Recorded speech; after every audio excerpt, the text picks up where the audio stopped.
Hello friends, आप सबका स्वागत है मेरे यूट्यूब चैनल पढ़ो विद मी पर। और आज का टॉपिक है वर्णमाला।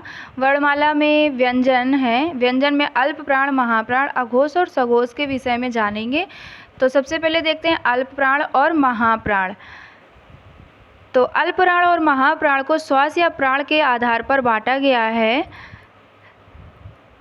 अल्प प्राण की डेफिनेशन: वे ध्वनियाँ जिनके उच्चारण में श्वास की मात्रा कम होती है अल्प प्राण कहलाती है, अर्थात प्रत्येक वर्ग का पहला, तीसरा और पांचवा वर्ण तथा य, र, ला, वा। यहाँ नीचे देखिए प्रत्येक वर्ग का, ये सारे हमारे वर्ग हैं, का वर्ग, चा वर्ग, टा वर्ग, ता वर्ग और पा वर्ग। तो इनके प्रत्येक वर्ग का पहला, तीसरा और पांचवा वर्ण अल्प प्राण होता है। अल्प प्राण मतलब का, गा, इंगा, चा, जा, इया, ट, ड, अड़ा। ऐसे इसमें ता, द और ना, प, बा और मा, ये हमारे अल्प प्राण हैं। और इसी के साथ में या, रा, ला, वा, ये या, रा, ला, वा, ये भी अल्प प्राण में आ जाते हैं। अब देखते हैं महाप्राण। महाप्राण वे ध्वनियाँ जिनके उच्चारण में श्वास की मात्रा अधिक होती है। मतलब जब हम इन्हें बोलते हैं तो श्वास ज़्यादा निकालनी पड़ती है, मुंह से ज़्यादा श्वास लेनी पड़ती है, अर्थात प्रत्येक वर्ग का दूसरा और चौथा वर्ण। जैसे ये प्रत्येक वर्ग का दूसरा और चौथा वर्ण। जैसे का वर्ग का देखें तो खा, घा। चा वर्ग का छा, झ। ऐसे ही टा वर्ग का ठ और ड। ता वर्ग का थ, धा। पा वर्ग का फ और भा। ये महाप्राण हो गए। महाप्राण इनकी आवाज़, इनमें जो इन्हें उच्चारण करते हैं ना, तो इन श्वास ज़्यादा देर तक रोकनी पड़ती है। खा, घा, छा, झा। ऐसे बोलकर देखेंगे तो समझ में आएगा कि इसका उच्चारण करने में कितनी श्वास की ज़रूरत पड़ती है। अब आगे देखते हैं अघोष और सघोष। तो स्वर तंत्री में श्वास के कंपन के आधार पर व्यंजनों को दो भागों में बांटा गया है, अघोष और सघोष। अघोष व्यंजन और सघोष व्यंजन। तो सबसे पहले तो घोष का मतलब समझ लेते हैं कि घोष का अर्थ क्या होता है। घोष का अर्थ होता है नाद, शोर, कंपन। तो सिंपल सी भाषा में कहें तो जिन व्यंजनों को या जिन ध्वनियों को बोलने पर कंपन होता है उन्हें सघोष व्यंजन कहते हैं, और जिनमें कंपन नहीं होता उन्हें अघोष व्यंजन कहते हैं।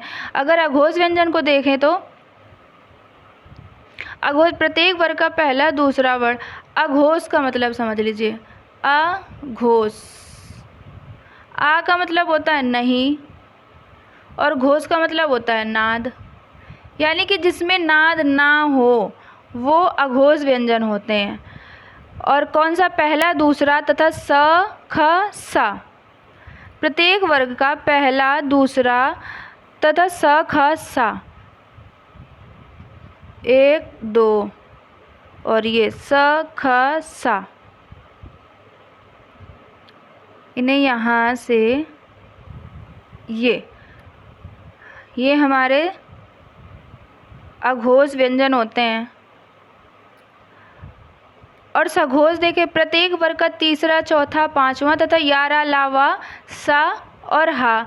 सघोष का अर्थ समझ लीजिए। सघोष, सा का मतलब होता है साथ, घोष का मतलब नाद, यानी नाद के साथ, यानी या कंपन के साथ, जिसमें कंपन हो, जिन ध्वनियों को बोलने में कंपन हो उन्हें सघोष व्यंजन कहते हैं।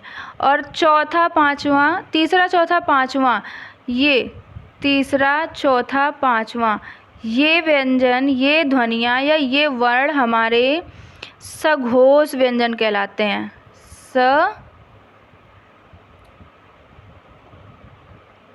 सघोष व्यंजन कहलाते हैं। सघोष व्यंजन। और इनके साथ यारा, ला, वा और हा ये भी आते हैं। तो अघोष और सघोष आपको समझ में आ गया होगा। और इसमें एक चीज़ और है, अल्पप्राण और महाप्राण याद करने की एक छोटी सी ट्रिक है, जो अगर आप अपने माइंड में रखेंगे तो कभी भी भूलेंगे नहीं। तो चलिए आपको ये भी बता देते हैं कि अल्पप्राण और महाप्राण की छोटी सी ट्रिक क्या है। तो पहला, तीसरा और पाँचवा यहाँ पे लिख रहे हैं, पहला, तीसरा और पाँचवा ये अल्पप्राण होते हैं, ठीक है।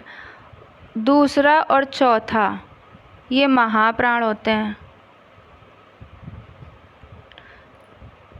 तो हम इसे ऐसे भी तो याद कर सकते हैं, ये जो सम संख्याएं हैं, जो विषम संख्याएं हैं ये अल्पप्राण, और जो सम संख्याएं हैं ये महाप्राण।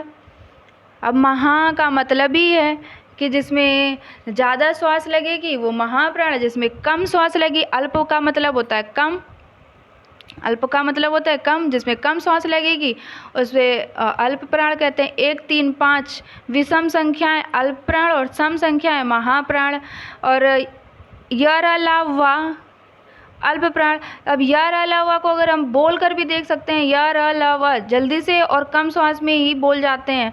और स, ख, स, हा, स, ख, स, हा बोलने में थोड़ा सा टाइम लग रहा है ना, इसलिए इसे महाप्राण कहते हैं।